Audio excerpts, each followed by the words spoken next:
So, having individuals who have experienced other styles of government, decision making, structures, community outreach and engagement, work ethic and work methods, all of those things really strengthen and enrich our activism, our community organizing, our being together in groups in successful ways. But in particular, in 2025 and beyond, what is the lived experience and the reality for immigrants, refugee seekers in the US in 2025? Um, that's a very shifting landscape. So, this is being recorded at the end of February in 2025. I'm very aware that this video very likely will need to be redone, changed, or adapted possibly within the next couple of months. So please fact check. I invite you to push back and discuss, send messages or comment, or find and connect with the organizations mentioned or that are available in the resource packet that goes with these conversations, because a lot of this information is very much shifting in a state of flux and change. Immigration being something that is shaped and controlled by national politics largely. There's a lot of activity happening in local spaces, in regional and statewide spaces, but it is very much a government regulated and government influenced reality in terms of what resources are available to access and what access and opportunity is possible in our local communities is often influenced by a much larger context, even more so than some of our other marginalized siblings or underrepresented, historically oppressed groups of individuals. So I am super excited to invite us into conversation about some of the richest and most wonderfully dynamic contributors to the tapestry that is community.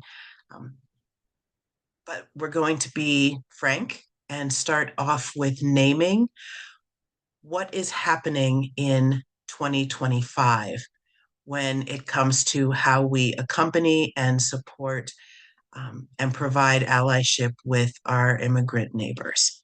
So I'm going to share uh, one of my favorite resources currently with you because it is being continually updated. So I will put this link in the chat for our live folks, but I will also make sure that gets in the resource packet and encourage you to just follow. It's like I said, a lot of immigration policies are shifting and changing right now.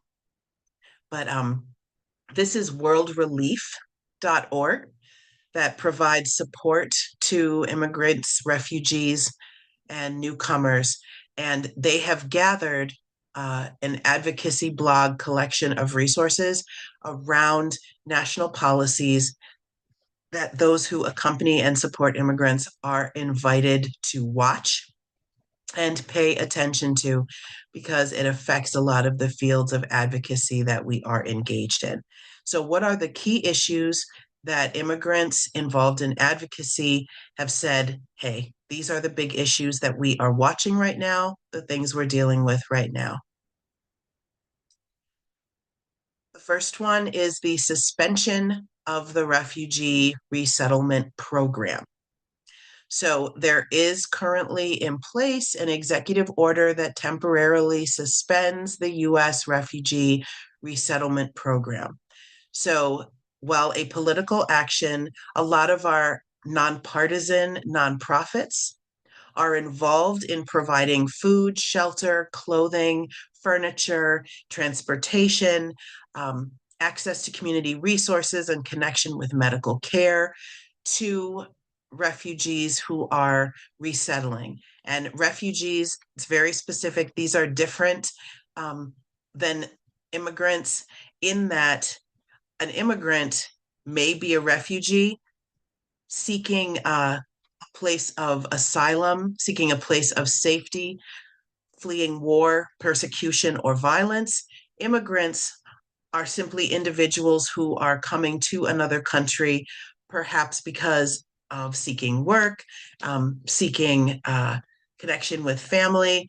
Immigrant is about changing the place where you live. Being a refugee seeker or an asylum seeker is about the conditions in your country of origin, that you are seeking refuge or asylum in the US because you are fleeing that war, persecution, or violence. So our folks who are refugees are coming from places of higher danger. And many of our nonpartisan nonprofits are on pause in terms of being able to resettle that, especially if using federal dollars. So private funds are very much increasing, as are requests for volunteers, people who can drive to and from medical appointments, people who can provide food or meals, cooking supplies, um, take trips to grocery stores, provide gift cards for grocery stores, translation services, um, accompaniment to medical visits, help making medical appointments. A lot of these things that might have been referred to government uh, employees or government staffers that are not able to do that work right now, a lot of that's being done by volunteers. So when we encounter folks or when we're working with our nonpartisan organizations, reaching out to folks who are engaged in resettlement in our community, to those agencies who are partnered with refugees, asylum seekers, and immigrants, um, asking about volunteer needs. How are roles filled by government staffers or potentially staffers whose jobs were subsidized, whose paychecks were subsidized by government funds that may be furloughed right now? We may need to have more volunteers to fill those gaps.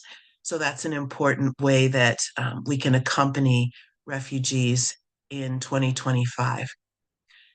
There has also been a stop work order from the US Department of State, ceasing all federally funded activities, providing initial resettlement. So these stop work orders are for folks that are new coming to the United States. So those first 90 days, a lot of that funding for new refugees, establishing residences, setting up transportation networks, providing that food, emergency medical care, etc., that has also been stopped. So much of the same uh, from talking about in our first item. There has been also a pause in US foreign assistance and US aid. So a lot of the money and support that was going to other countries to prevent refugees needing to seek asylum and being able to receive services in their country of origin, with that being paused, the anticipation or the very real possibility is that more individuals may desire to seek refuge or asylum because the conditions are simply not safe or livable in their countries because aid has been stopped there. There's also been a pause on federal grants that funded essential services for vulnerable communities. And this is true in our world relief positions, digging of wells, caring for medical challenges, providing STD prevention, um, housing, etc. So again, that private donation, that volunteer support is what is filling that gap. So lots of opportunities for allies, for organizations that wish to build relationship and practice accompaniment right now. There has also been a declaration of national emergency at the US-Mexico border. So there is a change in what type of volunteer work can be done at the border. That's something that I won't even venture into saying what, as of February 27th, we can or should do. I'll simply say the importance of building relationships. If you have a passion and a special care for work that is happening at the US Mexico border. Relationships with on the ground grassroots agencies there is especially important right now.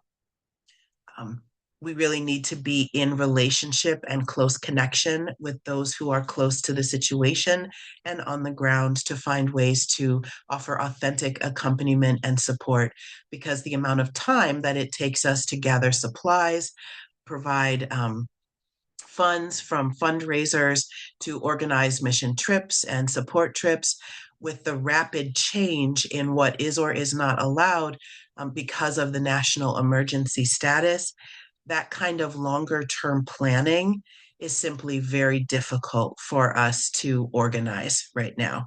So, needing to find new ways to practice accompaniment and allyship at the border is a big part of what 2025 looks like. Also, recognizing the need for care in our communities. Um, the increased deportations, the termination of some visas, and individuals who had the ability to previously legally stay, or those awaiting hearings, etc. There's also been extensive layoffs of some of the staff that would conduct these hearings.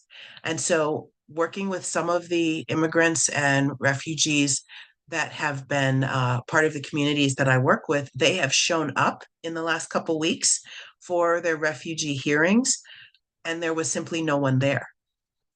The staff have been furloughed or laid off in those agencies.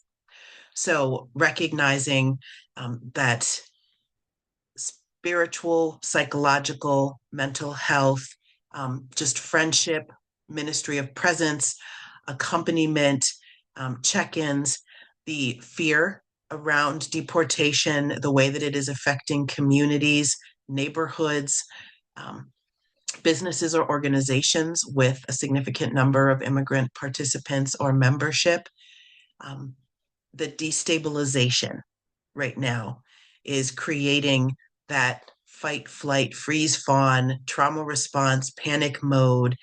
And so, if we can just offer that comfort and that support, check ins, can I sit with you? Can I visit you? Can I be with you? Just letting you know I'm thinking about you and sending love, even those methods of accompaniment, sending cards, postcards, doing a collection of individuals to do emails to immigrant neighbors, putting together care packages or baskets, just ways of letting folks know they are not alone, they are supported in the community, is a very wonderful way to practice accompaniment right now and address the fear and anxiety that's entering these communities.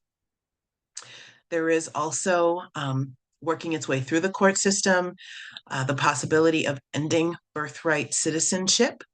So that would be a reinterpretation of the 14th Amendment of the Constitution, but that would affect particularly students, a great number of children who were considered United States citizens by the historic interpretation that if their parents were refugees, immigrants, newcomers, might not have that birthright status as U.S. citizens. So that would very much change the makeup of services and availability and access to resources for those individuals who have had birthright citizenship up till now. There have also been changes in several sensitive location protections, and this is something that's important that affects a great many of us in our nonprofit work. If we work with churches, schools, hospitals, places that were considered confidential, conversation having, vulnerable, or essential care, places that people needed to come. Those spaces needed to be especially accessible, even for folks who might be undocumented, who might be currently in a refugee process, who might have a lack of safety or confidence in institutions for any reason.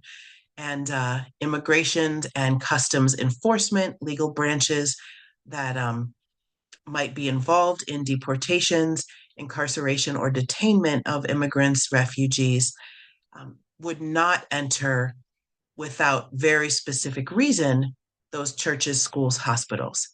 That has been changed. So there are multiple lawsuits that are occurring right now. Um, I think it is important to uplift that those who are named in these lawsuits, there have been some of them heard by local judges, and there has been a um, pause for those plaintiff individuals. So, okay, we will not have officers enter into certain spaces for this regional group of Quakers, for example, because there is a current lawsuit occurring that is being held and has been deemed valid, has passed that first row of vetting requirements for the lawsuit to be being heard and scheduled for litigation. That does not mean that that applies to all faith spaces. That does not mean it applies to all school districts. It does not mean it applies to all medical care facilities. So until we specifically know otherwise, we should assume that these spaces where we were able to previously invite immigrants and refugees to meet and tell them you can safely access services here, we should not assume that. So, what can we do to provide safe spaces for immigrants and refugees to gather, access services, and to build relationship? Well, there is still a great deal in place around sensitive areas versus public areas. So, clearly labeling in medical facilities, schools, congregations, what are private meeting areas where sensitive paperwork may be stored, where files may be kept. Those spaces are not as easily searchable as public spaces are, but they do need to be clearly labeled and designated. So if there's an open auditorium, a cafeteria, a public gym in the space where you are working, that's not an ideal space to invite folks to. Also, if you are storing copies of documents for individuals, making sure that those documents are in a safe space that is not in a public place where it could be searched, gone through, or accessed without appropriate legal precedent being taken. That's incredibly important right now. We also have the importance of understanding orders for search, orders for a ICE or an immigrant search warrant. There are two types of those warrants. There are those that are standard ICE warrants, and there are warrants that are signed by a judge. The warrants that are signed by a judge, we are indeed legally obligated to honor. Those that are not signed by a judge, that are just stamped or are filled out by immigrant detainment staff, but are not judge signed, there is not the obligation to honor those. They are not enforceable in a court of law by a judge without the judge's signature. So do ask to see a warrant. Does that warrant have the judge's signature or not? Now, of course, it is very important to also check with supervisors, check with the folks at whatever space you are using. For example, if you are part of a community group and you are meeting in a congregation, you're meeting in a library, that's something to check with. What is the policy? What is the procedure? What is the practice of those who are caretakers for this building, the organization that we are meeting at, the organization we're partnering with? Because some organizations absolutely have the policy in place. We absolutely cooperate with any served warrant and with every served warrant, regardless of whether it has a judge's signature or not. Other organizations have had the discussion and said, No, if there is not a judge's signature, that is not a warrant we will honor. We will tell the officer to go back and get the judge's signature and then return. So be aware of what is the policy or the procedure of your workplace or of the place that you are meeting and supporting individuals. Knowing that and being in accordance with that is very important for your own protection and for the invitation that you extend with immigrants that may be part of your organization, part of your group, joining you.